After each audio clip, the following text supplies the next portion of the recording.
The United States of America is at war with Iran. The United States of America started this war by blowing up an elementary school, killing over 170 people, and killing over 100 children. According to Al Jazeera, the missile that attacked a girls' elementary school was a U.S. Tomahawk missile, some of which Israel is not known to have. After blowing up the Iranian girls' school, killing over 100 children and 170 people in an elementary school in Tehran, an act of war, U.S. President Donald Trump went on to clarify that the government has to lay down its arms, the Iranian government has to lay down its arms, or the U.S. government will end their lives. I once again urge the Revolutionary Guard, the Iranian military, police, to lay down your arms and receive full immunity or face certain death. It will be certain death. Won't be pretty. Are not just attacking the Iranian military, they're trying to destroy civilian life in the Iranian state. That is why the Israeli government had carried out an attack on an oil refinery, destroying it and poisoning over 10 million people, turning the rain black, turning the rain into acid rain, so much so that it burns you if it touches you. It causes severe damage to your lungs.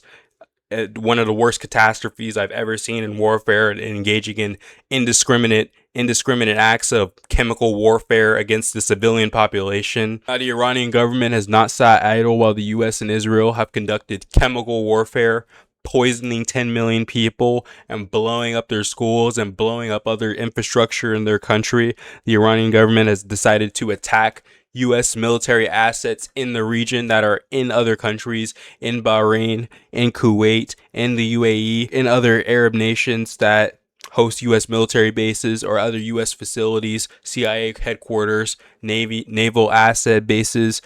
They've decided to attack military generals in the region. Now, on the question of how much damage these strikes have done to U.S. military personnel and U.S. generals and other personnel, this is a article published by Anadolu News, a Turkish news outlet, that published an article on how the Iranian strike on a hotel in Bahrain injured 2 U.S. Defense Department employees. The Iranian forces also reportedly targeted U.S. Embassy in Kuwait with strikes on Sunday and Monday. This was the 3rd of March.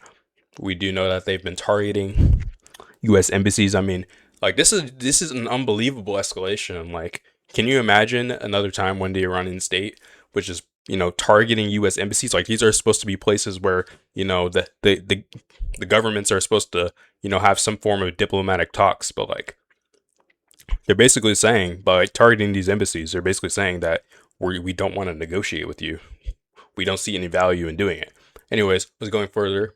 Now look at this. This is literally a picture of what the Iranians were targeting. This is literally a picture of a hotel that was, striked in Bahrain. They've also been targeting other ones that were targeted in Dubai. There's other famous pictures of, like, drones flying into the hotel and, targeting that.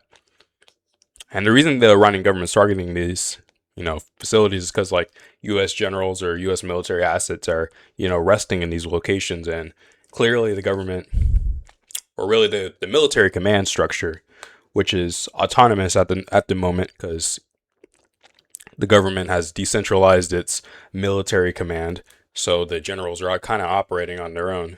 They're kind of making their own decisions, and Iranian commanders are making their own decisions with their own group and, what assets to strike. So they're kind of just doing whatever they feel like is necessary to win. And it's very clear that military presence of the U.S. is not tolerated in any way. Like, they clearly, like, especially after, all these attacks, all this unprovoked aggression, after killing the supreme leader, the leader of the country that was, put out a fatwa against a religious order against nuclear weapons. And despite that, the Donald Trump administration violated the Iran nuclear deal and tore it up, and now there's in this conflict, and frankly killed the guy who signed the Iran nuclear deal.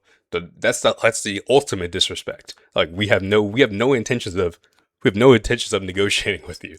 All right, so at this point now we're just gonna bomb your embassies. We're gonna bomb your other military assets. We're gonna bomb whatever the hell we want, because it is very clear that you guys do not respect anything but force. Now, all this is happening while Israel is trying to annex southern Lebanon. So this is an article published in Reuters, and it says Israeli minister calls for annexation of southern Lebanon. This is published on March the 23rd, 2026.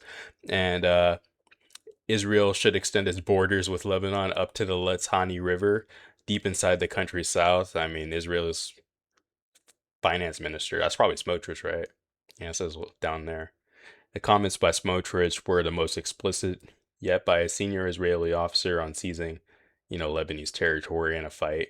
I mean, in a fight, what do you mean you guys aren't going to win? Like, the only thing they can do is bomb with, aerial campaigns. But like the reality is that settlers are not they're too bitch made. They're too bitch made.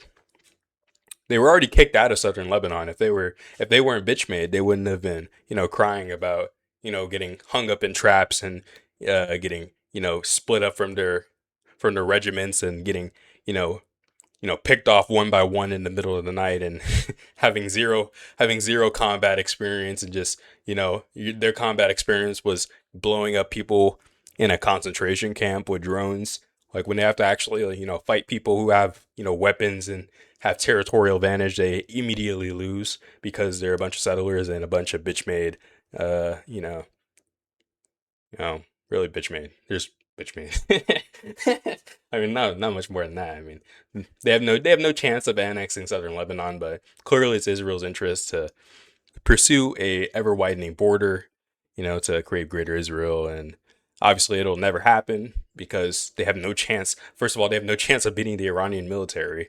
Like they have a chance of fracturing the country, which would be their goal. That's their goal, to fracture the country. Their goal is also to fracture Lebanon. Hopefully, annex the southern. What they did during the invasion of Lebanon, occupation of Lebanon. There's just no chance of it happening. I mean, maybe if the Lebanese army was tasked with defending Lebanon, the Lebanese army hasn't done shit. They're fucking bitch made cowards that let Israel do whatever it's want, while Hezbollah is the only resistance to Israeli colonization, I guess. Now, in the interest of time, I don't want this video to go on any longer. It's gone on for a while, so I'll end it here, but I'll continue reporting on the war. What are some key takeaways? First of all, Israel's bitch made, America's bitch made, and Iran is defending its sovereignty. Thank you very much. Have a good one.